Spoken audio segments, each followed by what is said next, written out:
오늘 말씀 시편 116편 1절부터 19절까지의 말씀입니다. 구약 888쪽에 있습니다.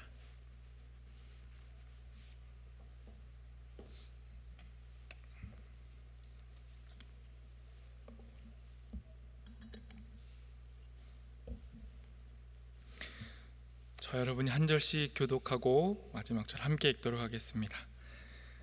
제가 먼저 하나님 말씀을 읽습니다. 여호와께서 내 음성과 내 간구를 들으심으로 내가 그를 사랑하는도다.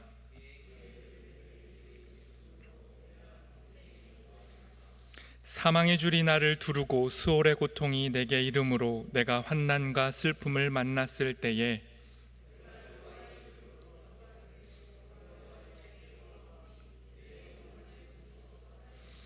여호와는 은혜로우시며 의로우시며 우리 하나님은 긍휼이 많으시도다.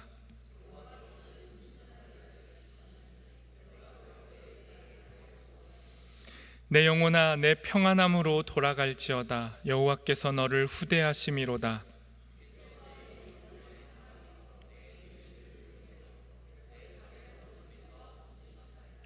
내가 생명이 있는 땅에서 여호와 앞에 행하리로다.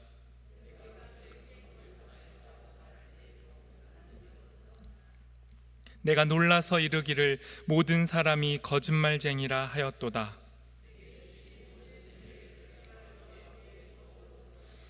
내가 구원의 잔을 들고 여호와의 이름을 부르며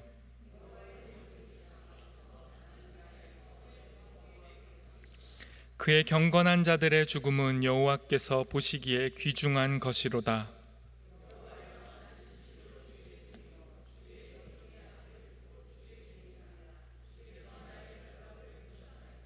내가 주께 감사제를 드리고 여호와의 이름을 부르리이다.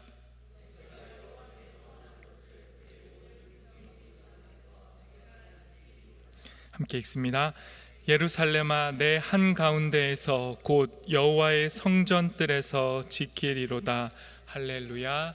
아멘. 여러분, 언제 가장 무서우신가요? 밤에. 제가 원한 대답이었습니다. 여러분 삶에서 가장 두려우실 때가 언제인가요? 우리 귀여운 친구가 대답을 해줬는데 저도 밤에 제일 무서웠습니다. 근데 어떤 밤이냐면 어릴 때 집에서 잘 자고 있다가 눈을 떴는데 엄마 아빠가 없어요. 너무 무서웠습니다. 원래 아이들은 자다가 깨면 엄마 아빠 찾잖아요. 근데 자다 깼는데 집에 아무도 없어요. 엄청난 공포가 몰려옵니다. 저는 그때 어렸지만 아마 제 아들 이준이보다 조금 한두 살 많지 않았을까요? 한 5살쯤이었을 텐데 정말 온 몸의 힘을 끌어다가 소리를 질렀습니다. 울면서 소리를 지르고 울었어요. 그때 저희 부모님은 어린 저를 두고 어디 가셨을까요? 상상을 해보십시오. 어디 가셨을까요? 네? 네, 교회 가셨어요. 교회. 수요기도회, 금요기도회 기도하려고 삶이 어려우니까 저희 어머니 아버지 일찍 결혼하셔가지고 가난하고 힘들잖아요. 하나님 찾으러 기도하러 교회 가셨는데 저를 두고 가신 거잖아요. 그럼 저는 혼자 남겨져가지고 눈 떴는데 아무도 없잖아요. 여러분 아이들 두고 어디 가시면 안 됩니다. 어린 아이들 두고. 지금은 상상도 못할 일이지만 그때 제가 잘 자고 있으니까 교회 가셨겠죠. 그 홀로 남겨졌다는 그것이 어린 저에게 공포였고 두려움이었습니다. 저희 부모님은 그 시간에 저를 두고 교회에서 기도하셨고 저는 홀로 남겨진 집에서 기도하기 시작했습니다. 온 힘을 다해 부르짖었어요. 너무 어려우니까 하나님을 찾진 않고요. 누구라도 좋으니까 나 홀로 있지 않게 해주세요라고 소리 지르는 겁니다. 온 동네 사람들 다 들으라고 소리 지르는 거예요. 누구라도 좋으니까 아무라도 와서 날 좀 도와달라고. 그게 저 기도였어요. 제가 그렇게 어릴 때 기도하면 감사하게도 응답이 됐습니다. 저희 집이 3층이었는데 웬만하면 옆집에서 기도 응답을 해주셨고요. 옆집에서 이제 오셔서 왜 그래 하고 저를 데려가셨고, 옆집이 비면 1층, 그나마 또 친한 1층 집에서 저를 살려주셨습니다. 오셔서 저를 데려가셨어요.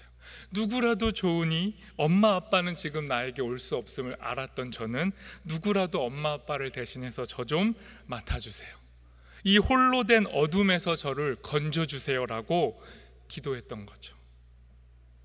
여러분, 뭐가 가장 큰 두려움입니까? 성경은요, 인간이 겪는 모든 종류의 두려움을 한데 모아서 그 두려움의 총합을 죽음이라고 부릅니다. 사람이 뭘 무서워합니까?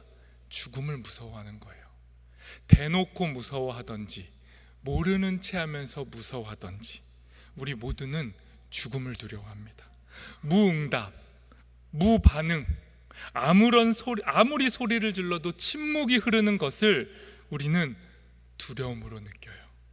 가장 완전하고 안전한 하나님 품에서 벗어나 있는 우리가 홀로 던져져 있음을 느낄 때 그 하나님의 부재 속에서 우리는 두려움을 경험하는 겁니다. 이제 끝났다, 아무것도 할 수 없다는 두려움을 직면하게 되는 겁니다.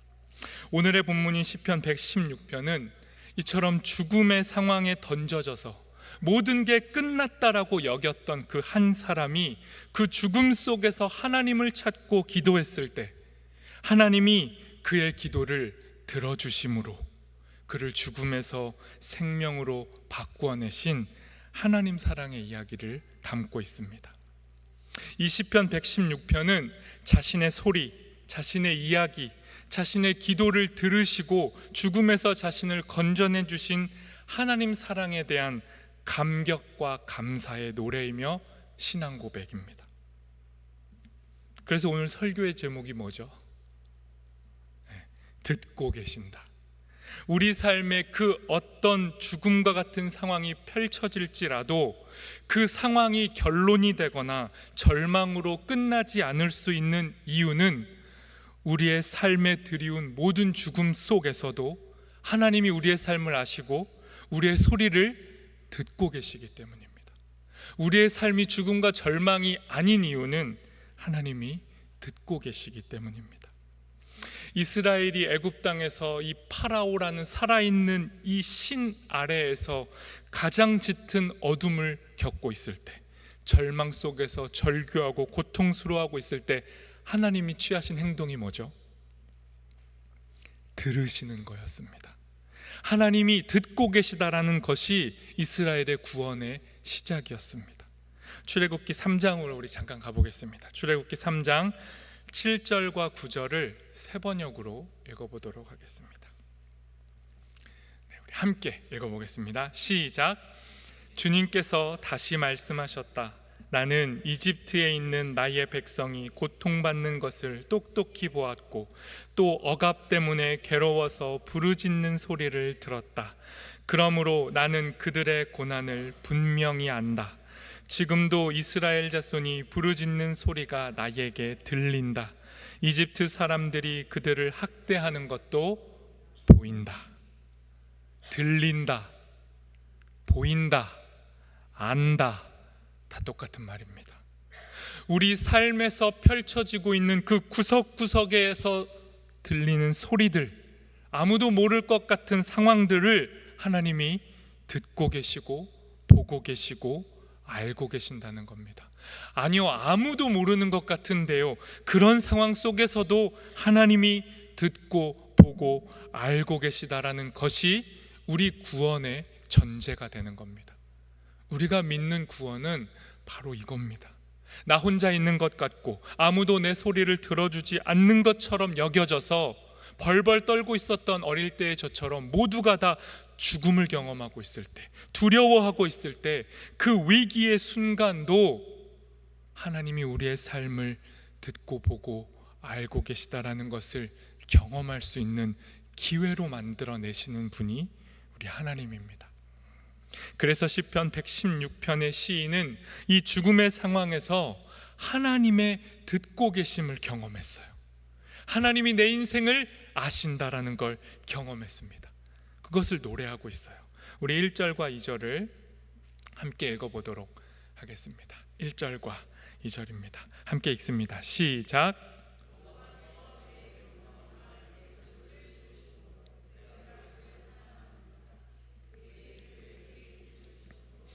평생에 기도하리로다. 네, 1절과 2절만 읽도록 하겠습니다. 하나님이 들으신다. 하나님의 들으심. 성경이 1, 2절에 뭐라고 표현합니까? 하나님이 당신의 몸을 우리 쪽으로 기울이셔서 우리에게 최대한 가까이 밀착하셔서 그의 귀를 기울이신다라는 겁니다. 그 하나님의 행위 때문에 우리는 기도할 수 있는 겁니다. 하나님이 듣지 않으신다면 우리 삶은 그 자체로 절망입니다. 아무리 그 무엇으로 우리의 삶을 꾸며내도 하나님이 만일 듣지 않으신다면 우리의 삶은 그 자체가 죽음인 거죠. 그런데 하나님이 우리의 기도를 들으시기에 우리는 예배할 수 있고 기도할 수 있습니다. 우리 3절과 4절도 함께 읽어보도록 하겠습니다. 같이 읽습니다. 시작. 사망의 줄이 나를 두르고 수월의 고통이 내게 이름으로 내가 환난과 슬픔을 만났을 때에 내가 여호와의 이름으로 기도하기를 여호와여 주께 구하오니 내 영혼을 건지소서 하였도다. 여러분, 스올이 뭡니까? 스올과 같은 상황이 뭐예요? 스올은 사람이 죽으면 내려가는 곳, 그렇게 유대인들 히브리인들이 여겼던 곳입니다. 다시 말해 죽음의 자리입니다. 죽은 자들이 내려가 거하는 곳, 그 죽음의 자리, 죽음과 같은 어둠, 죽음과 같은 짙은 침묵이 우리 삶을 뒤덮을 때, 그래서 고통스러울 때, 그래서 불안해할 때 시인은 기도한 겁니다. 모든 인간은 하나님을 모른다고 할 수는 있지만 모든 인간이 모를 수 없는 것이 있습니다. 그게 죽음입니다. 사람들은 하나님을 모른다 할 수는 있지만 누구나 다 예외 없이 언젠가는 죽음을 만나야 한다는 건 다 압니다. 그래서 하나님을 모르는 사람도, 아니 하나님을 아는 사람도 최대한 죽음의 공포를 유보시키는 겁니다. 죽음을 피할 수 없으니까요. 하지만 사는 동안에는 죽음을 모르는 척합니다. 죽음 아닌 것으로 내 삶을 덧칠하려고 합니다. 죽음을 유보시키고 희석시키며 살다가 다른 거로 안 되는 막다른 길에 도달했을 때, 애쓰고 외면하고 살았던 그 죽음에 직면했을 때 우리 모두에게 불안과 두려움이 우리를 덮쳐오는 겁니다. 이때 하나님을 아는 자와 모르는 자가 극명하게 갈라집니다. 하나님을 아는 자와 모르는 자 모두에게 공평하게 죽음은 찾아오지만 하나님을 아는 자는 죽음이 찾아온 그 순간에 하나님을 찾습니다. 죽음과 마주한 순간에 하나님을 찾습니다. 하나님께 살려달라고 외칩니다. 마치 시인의 고백처럼 하나님 주께 구하오니 내 영혼을 죽음에서 건져 주옵소서. 하나님을 의지하는 사람은 죽음의 상황에서 이렇게 기도할 수 있습니다. 이게 믿는 자의 특권 중에 특권이고 이 땅을 살아갈 수 있는 우리의 유일한 힘이 되는 겁니다. 그러나 하나님을 모르는 자들은 죽음에 직면했을 때에도 어찌할 바를 몰라 그 죽음으로 빠져 들어가고 맙니다. 하나님의 도우심을 구하며 사는 것, 하늘의 것을 구하며 사는 것, 하나님의 은혜에 기대어 사는 것, 하나님의 긍휼하심을 의지하며 사는 것, 이것이 우리의 기도이며 이것이 우리의 구원이라고 시편이 말씀하고 있습니다. 5절과 6절도 우리 함께 읽어보도록 하겠습니다. 같이 읽습니다. 시작.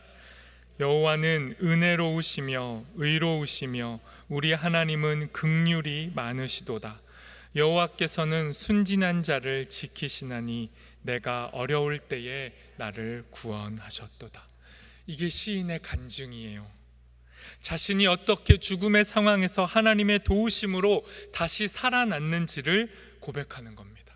스올의 고통, 죽음의 고통, 아무리 소리 질러도 그 누구도 대답해 주지 않았던 그 막막함, 정말 나만 혼자 남겨진 것 같은 그 두려움 속에서 자신을 건져내신 하나님을 노래하는 겁니다.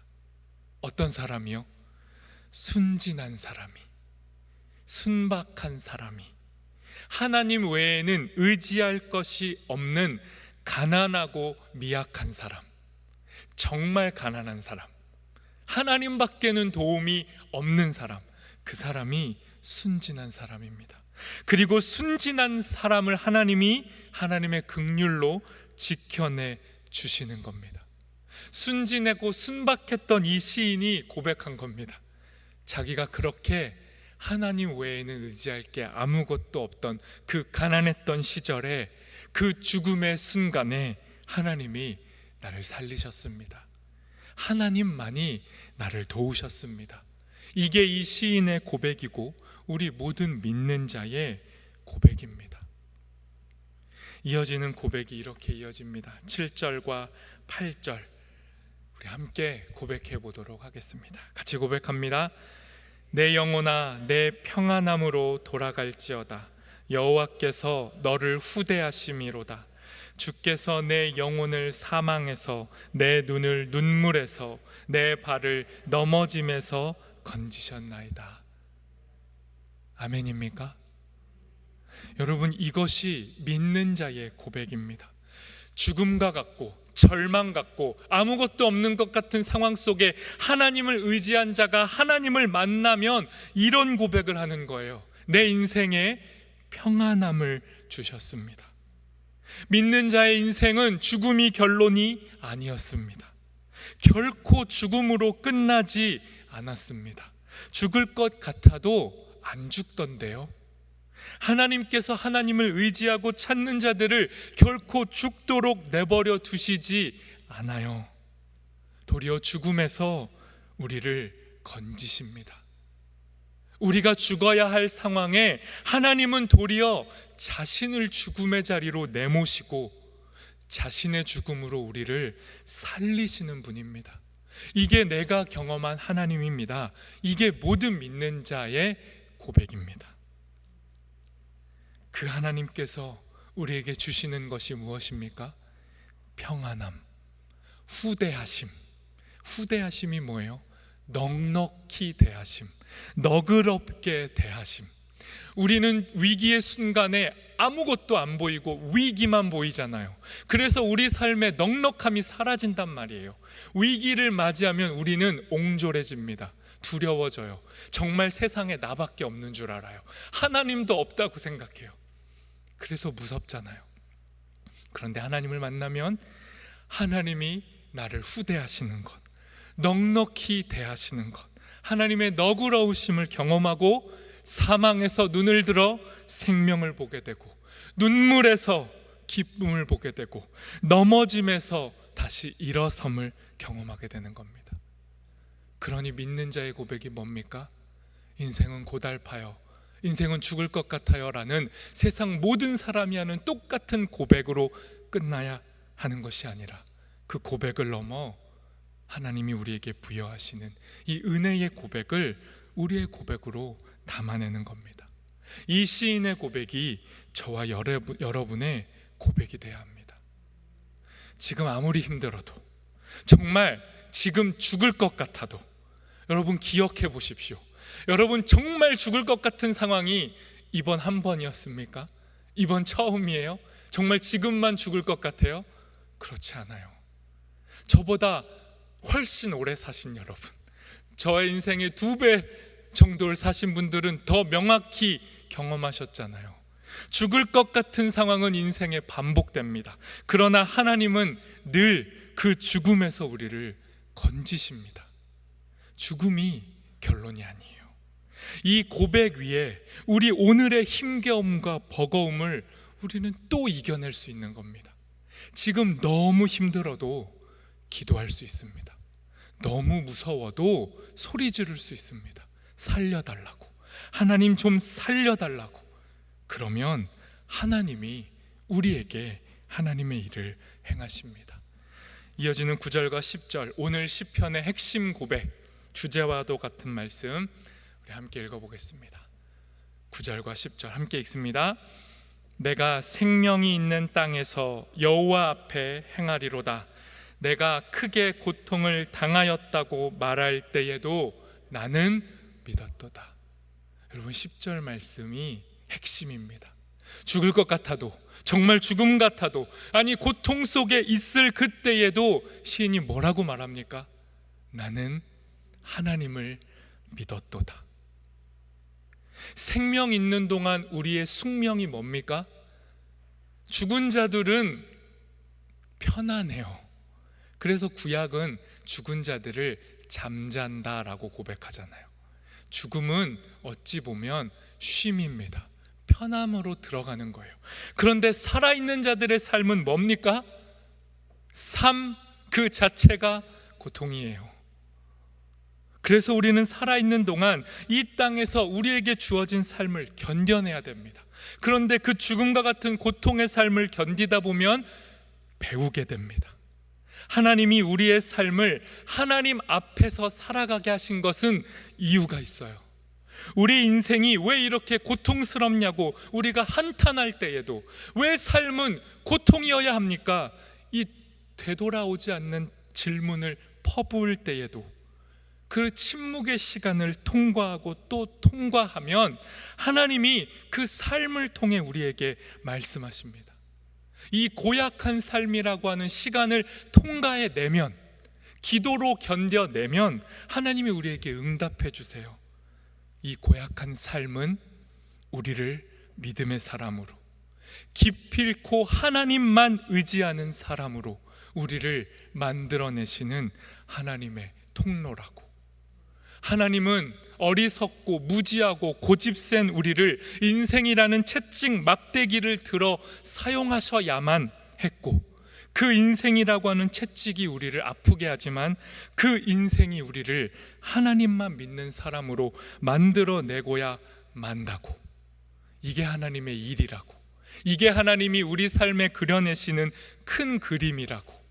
그러니 너무 아프고 너무 힘들어도 울고 불며 하나님께 매달리며 삶을 살아가라고 하나님이 우리에게 말씀하시는 겁니다. 11절의 고백처럼 너무 무서울 때 우린 이렇게 말해요. 믿을 사람 아무도 없다. 가장 가까웠던 내 친구, 심지어 가족도 믿을 존재들이 아니다. 이 배신감에 휘몰아쳐 있을 때, 그때 오히려 하나님이 그 적막한 상황을 들어 사용하셔서 말씀하시잖아요. 원래 믿을 사람 없어. 믿을 존재는 나밖에 없다라고 하나님이 우리를 인생의 아픔을 통해 가르쳐 주시잖아요. 그래서 우리는 배워가고 알아갑니다. 하나님만 믿을 수밖에 없다는 걸. 이어지는 12절 13절 고백, 우리 세 번역으로 12절과 13절은 우리 세 번역으로 고백해 보겠습니다. 같이 고백합니다. 주님께서 나에게 베푸신 모든 은혜를 내가 무엇으로 다 갚을 수 있겠습니까? 내가 구원의 잔을 들고 주님의 이름을 부르겠습니다. 그럼 우리가 할 일이 뭡니까? 고통을 맞이했을 때에도, 고통을 다 통과한 후에도 우리가 할 일은 하나입니다. 주님을 부르는 겁니다.